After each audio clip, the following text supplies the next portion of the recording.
Okay, sounds good. Welcome back to Roaming with Restless Women. My name is Julie Noonan. I'm the host. And today I have Dr. Rita Renee. Rita is a seasoned nursing professional, a corporate leader, a TEDx speaker, and an empowerment strategist who guides women through life's turning points with courage, clarity, and conviction. With more than 34 years in nursing, 20 years of leadership experience, and a deep commitment to healing and transformation, she helps women reclaim their voices, reimagine their paths, and lead with renewed purpose. As the founder of Ultimate Powerhouse Coach, Dr. Renee mentors emerging leaders, speakers, authors, especially women navigating transitions, reinvention, and second act living. A survivor of childhood trauma and domestic abuse, she speaks openly and compassionately about resilience, faith, and reclaiming identity. Through her work, she empowers women to rise from their past, step into their power, and create meaningful impact in the world. Welcome. I'm so thrilled to have you, Renee. Thank you so much for having me on your platform. Oh, I'm sorry, Dr. Rita Renee. You are fine.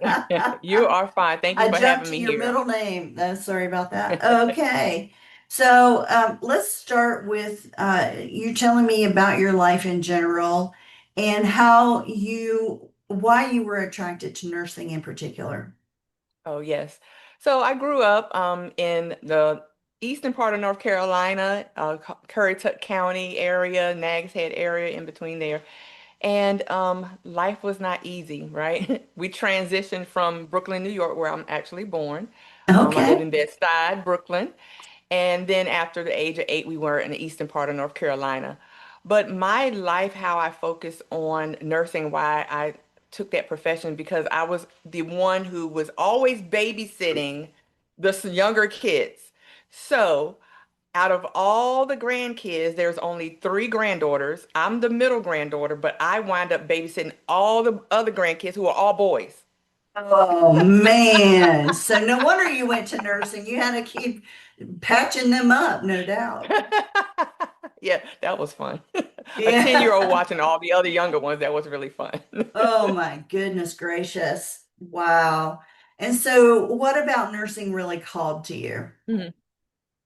Just seeing people who are in one transition of their life hurt, and then see what I can do, how God used my hands to help other people get to the other side, which is health.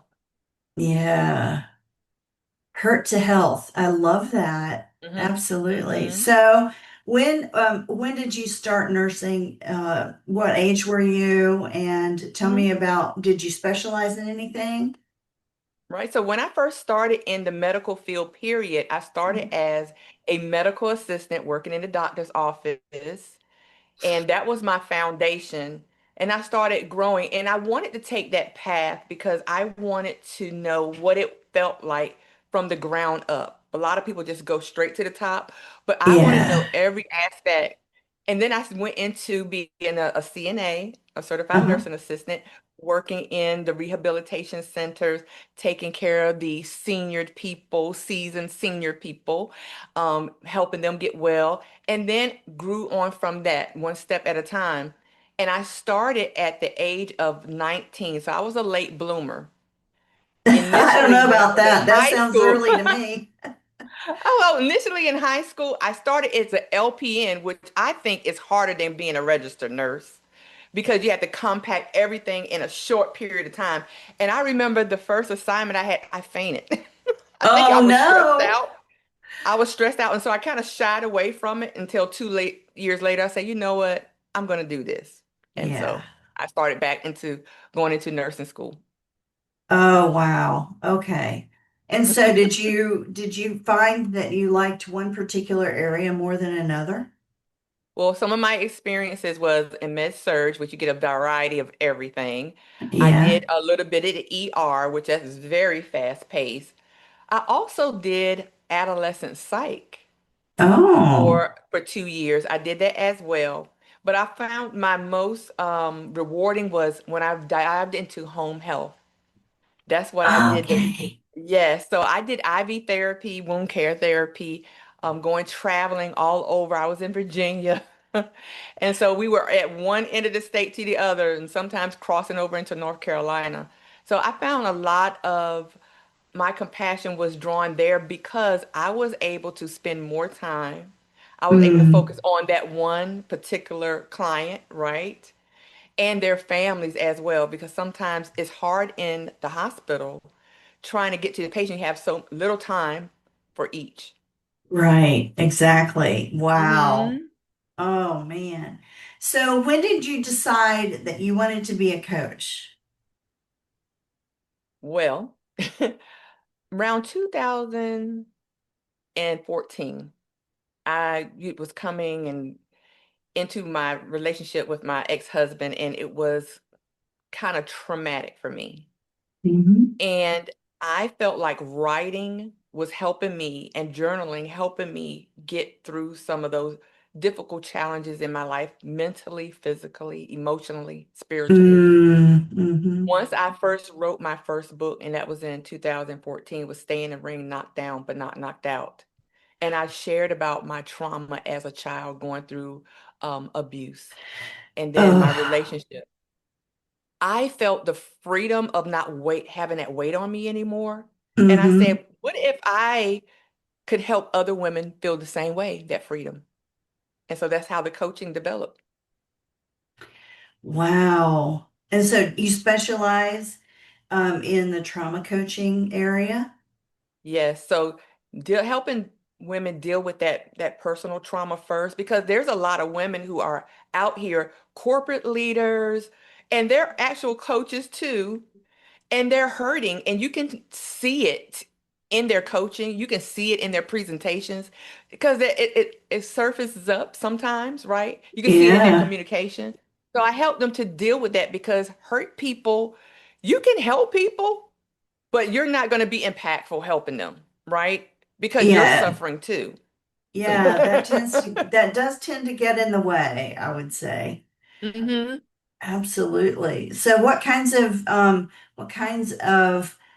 women in particular are your main coaching clients? Where do you get most of So my them? main Yes. So a lot of them, when I do my speaking engagement and conference and things like that, people identify things in their maybe organization, their ministries that kind of reflect, right, align. Yeah. One in business, a lot of it has to do with business relationships. And Hmm. I kind of help them focus on making sure they're aligned with the right people, with the right values, because leaderships expose how quickly people perform when there's an opportunity.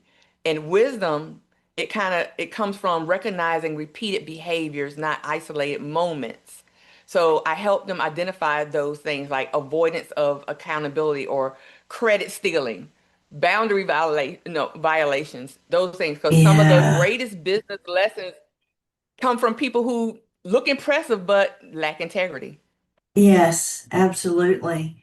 So tell me about one of the toughest coaching assignments that you've tackled.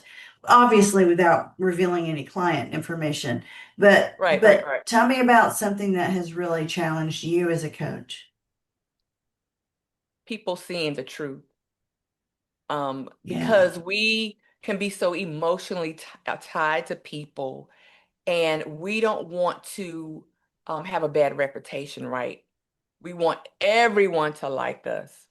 And sometimes we have issues with that. So one of my clients, they didn't want to see the fact that they need to sever ties with this particular person because it was going to be a negative reflection on their personal branding and business.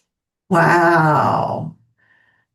And so Mhm. people realizing the truth, not only about other people, but about themselves as well, I would imagine.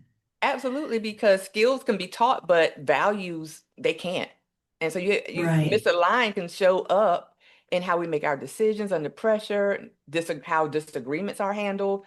And women are supported, but they're often silenced about what they're going through. And then the cattiness, it shows posting. Oof. Yeah. Yeah, I've often said that that women of my age, I'm 62, women of my age, when we went into corporate America, we were taught to compete like a man. We were taught to view all of our colleagues as, threats, if you will, or Right, competitors, right. like the guys Mm-hmm. do, right? And that's not Mm-hmm. how women naturally or optimally operate. Women, when they compete with each other, they become catty, they become vicious, And when you grow up in a corporate environment believing that and acting like that, um, it really de-optimizes your impact because now you are divided. Women are Right, divided from each absolutely. other. I think in the last, definitely since COVID, but I think before that, Mm-hmm. when the millennials started to come into the workforce and Gen Z, they're all about collaboration. I'm speaking Yes. generally, obviously. They're all about Right. collaboration, and so they don't buy in to the competitive, catty, knife in the back, you know, culture that we had when we were beginning in corporate America. And I'm glad for that. Mm-hmm. Absolutely. I'm really, really glad for that. So, what do you think about the current situation with the Epstein files and with all of the trauma, women being abused and sex trafficked, and all of that stuff is coming out now? Mm-hmm. Tell me about what you feel like that you could do to help those women who didn't want their names released and have been released and that sort of Right. a thing. What would you recommend for them? Well, we had a balance of two. We have some scenarios where some women wanted their names out there Yes. because they wanted to let people know that they are real people. And then we Yes. had other people who did not. And that's, everybody has their own preference because I understand that when I was abused, right? I didn't want, everybody to know. I Yeah. finally came out on my own at the age of 19. But first of all, it's your preference. Yes. You don't have to be ashamed and you go at your own pace. You don't have to prove anything to anyone, whether you Mhm. want your name exposed or not. And it's not your fault. Mm. But sometimes silence can hinder progress as well. Yeah. More light to a situation comes from when we share what has happened. You don't have to share it on a local TV station, maybe with a therapist, maybe with Yeah. a police officer or someone in authority that can help litigate what has happened to you. But don't stay silent and expect an outcome that nobody knows about. Yeah. Yeah. I And think, I feel like these people that are being exposed for doing these things to these people, I don't care what side you're on, whether you're red, blue, Republican, Democrat, doesn't matter. independent, don't matter.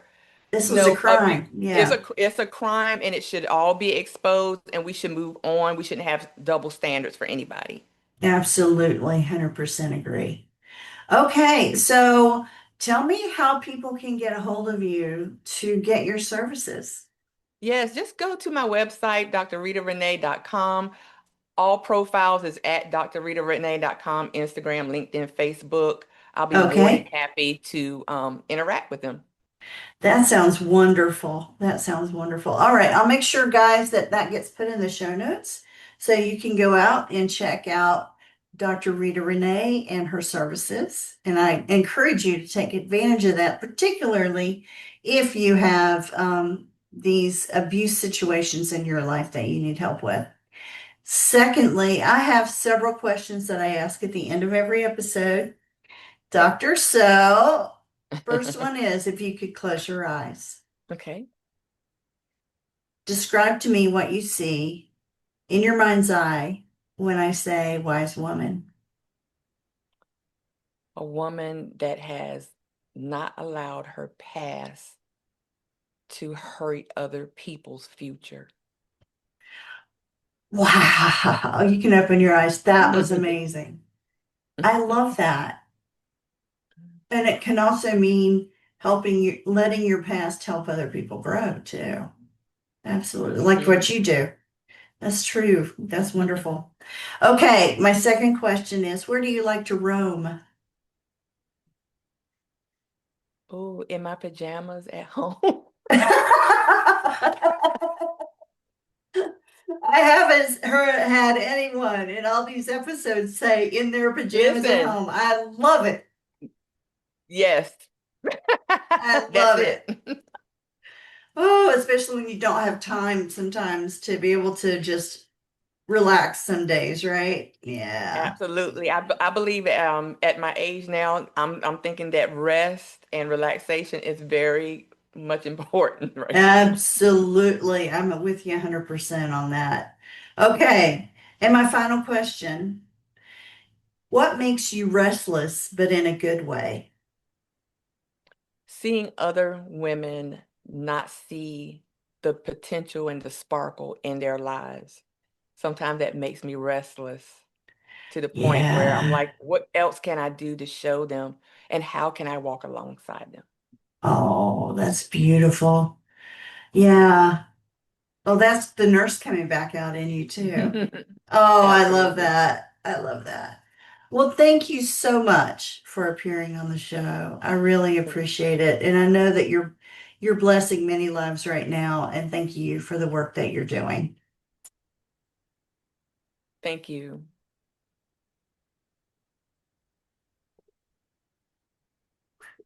Julie Noonan here. Thank you so much for listening to Roaming with Restless Women. If you're a successful senior woman leader who would like to be on this program, please visit podcast.intuitivewisdomcoach.com.